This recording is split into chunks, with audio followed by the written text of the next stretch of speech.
There's a very specific, almost cinematic feeling you get when you walk through the sliding glass doors of a Best Buy. Oh, absolutely. You're just instantly hit by the glowing screens, right? Yeah. The perfectly aligned rows of smart home tech, those endless pristine aisles of headphones and laptops.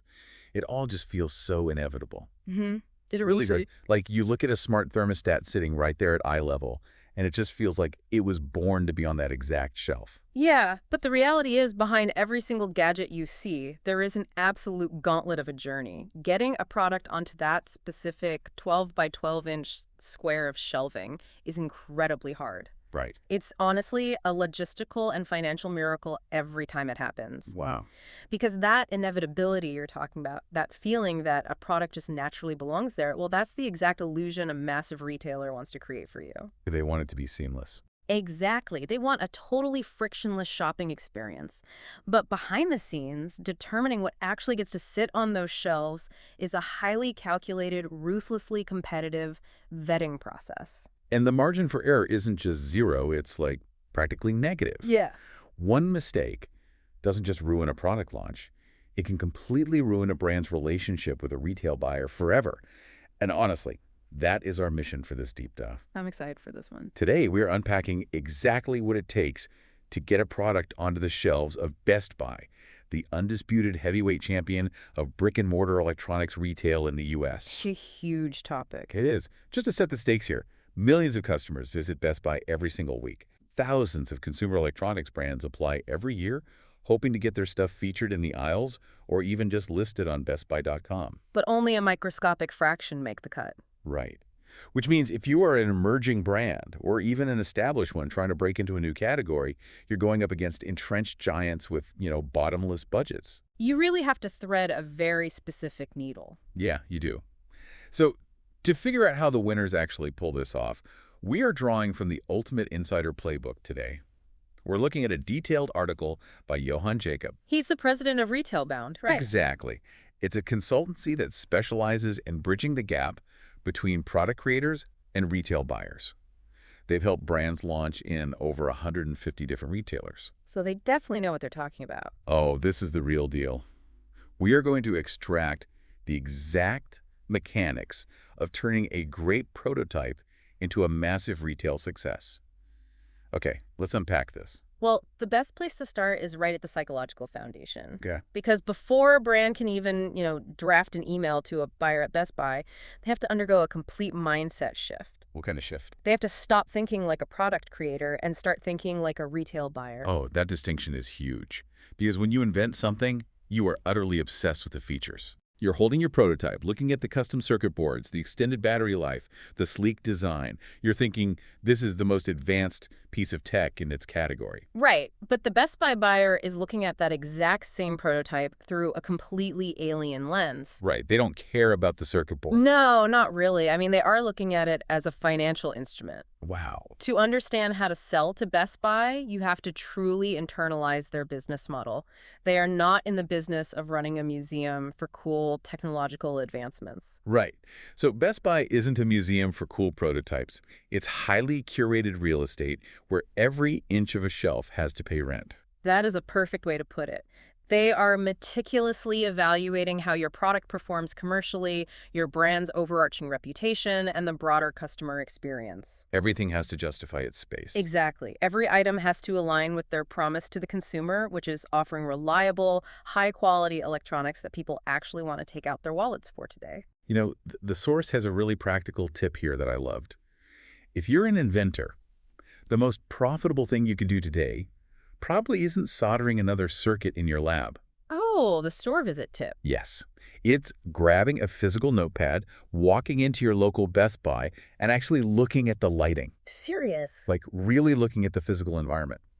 If your product's packaging is, say, dark and matte and moody, but every other successful product in that specific aisle is using bright, high-contrast colors, just to stand out under those intense fluorescent lights. Your product is going to visually disappear. Exactly. It'll just look like a shadow on a bottom shelf. You need to know the physical context of your real estate before you walk into a pitch meeting. Yeah, it forces you out of the theoretical and into the physical constraints of retail.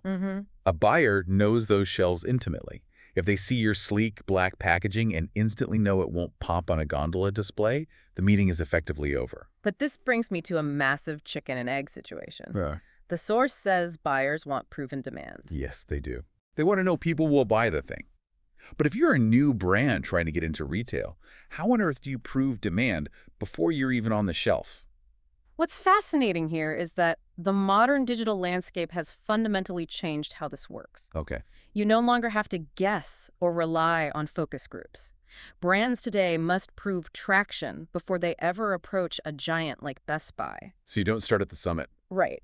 You generate a paper trail of demand through your own direct-to-consumer online sales first. Wow. Or through an accumulation of thousands of verified customer reviews, or even by dominating a smaller regional retail chain before you go national.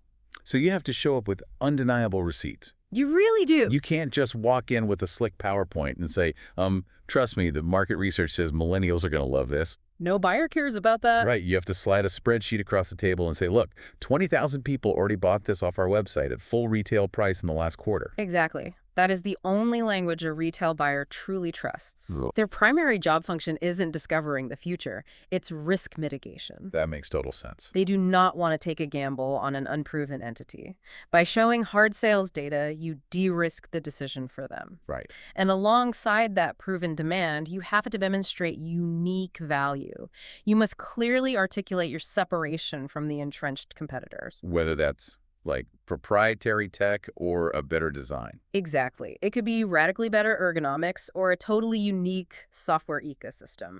You just have to stand out. So proving your gadget is unique and popular is still really only half the battle.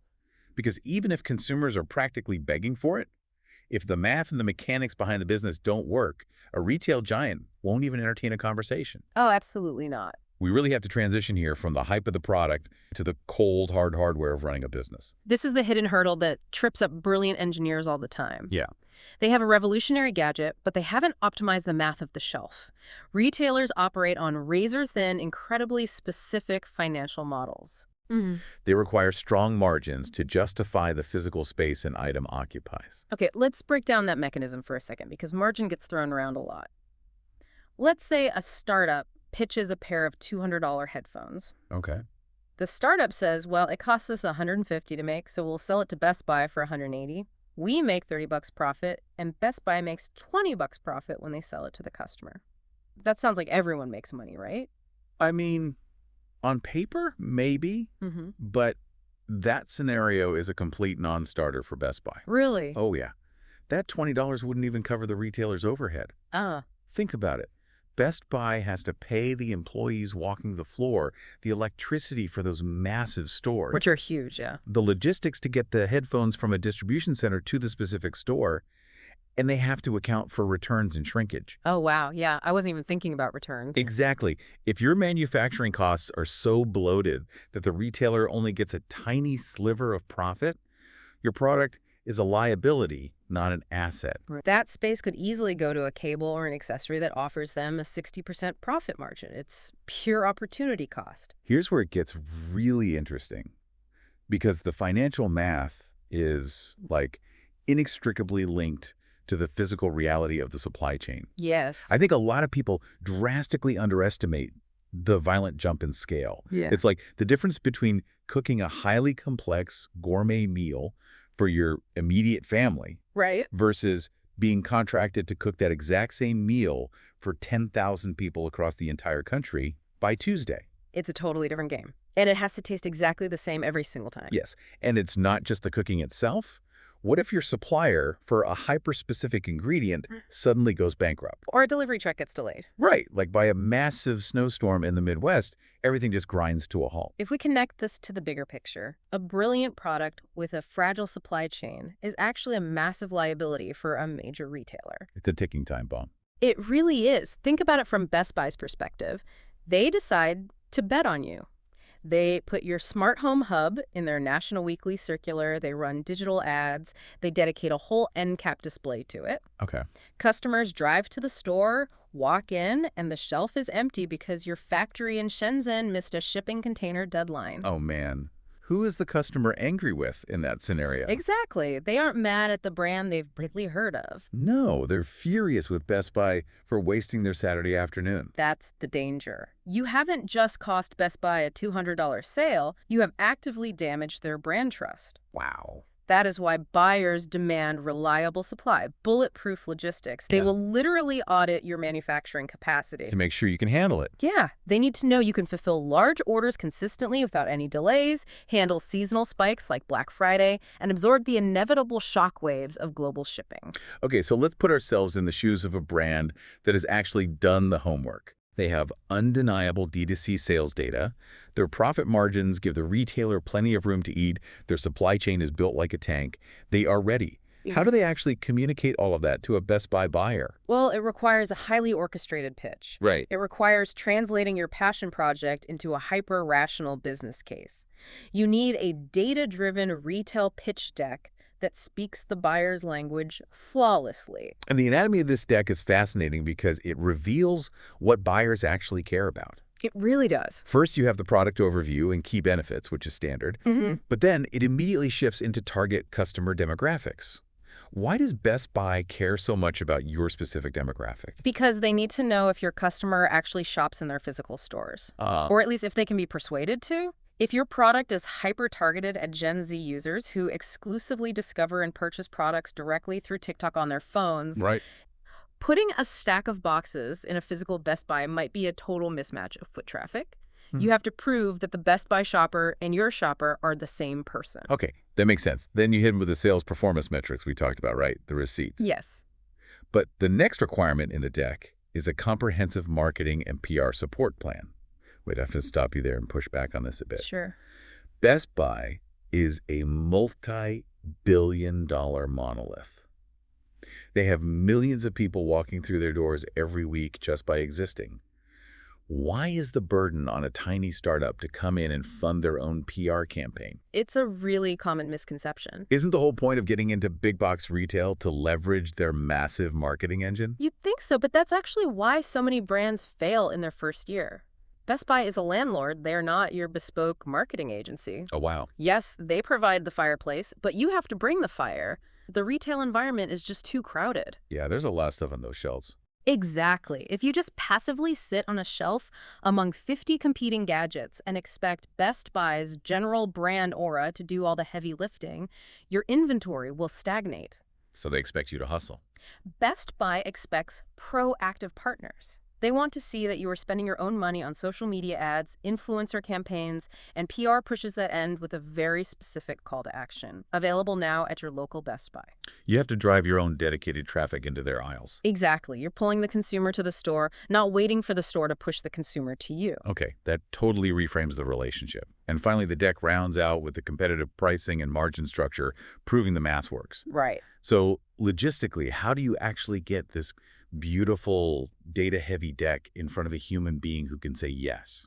There are a few avenues. The most direct route is the front door, applying through Best Buy's official vendor portal on their website. Okay. It's a structured, formal intake process where you submit your brand info, specs, and all the operational readiness proof we just discussed. But, I mean, pouring your life's work into a web form and crossing your fingers feels like shouting into the void. Thousands of hopefuls are filling out that exact same portal every month. Oh, it absolutely is a void, which is why relying solely on the portal is a pretty precarious strategy. So what's the alternative? To cut through the noise, you have to leverage established trust.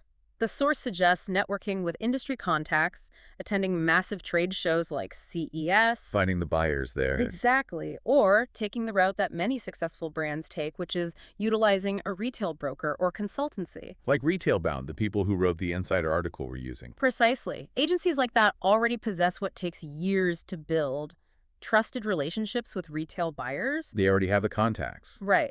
Think about the buyer's inbox. If a buyer gets a cold submission from a portal, they view it with intense skepticism. But if a vetted, experienced retail broker brings them a product and says, "I've looked at their margins, I've audited their supply chain, they are ready for your shelves," well, the buyer is much more likely to take the meeting. The broker basically acts as a filter for the retailer. Exactly. Let's fast forward and assume everything goes perfectly. You networked, you got the meeting, your pitch deck was flawless. The margins make sense, and the buyer looks across the table and says, yes, we like it.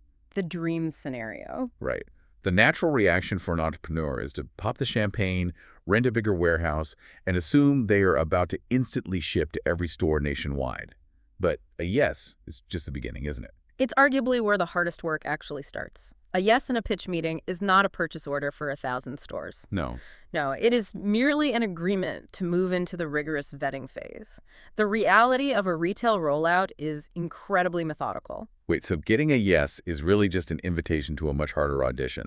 That pilot store rollout is the ultimate make-or-break moment. That's a perfect way to look at it. The next step is usually intense product testing, compliance verification, and intense contract negotiations. Let's unpack what compliance verification actually looks like for the listener, because it sounds like, corporate jargon, but it's deeply practical. Oh, it's make or break. Like, have you ever bought a smart gadget, brought it home, and the Bluetooth simply refused to connect to your specific phone? It's infuriating. Right. Compliance testing is Best Buy's way of catching that exact software glitch before it results in 10,000 angry customers returning the product and demanding a refund. Exactly.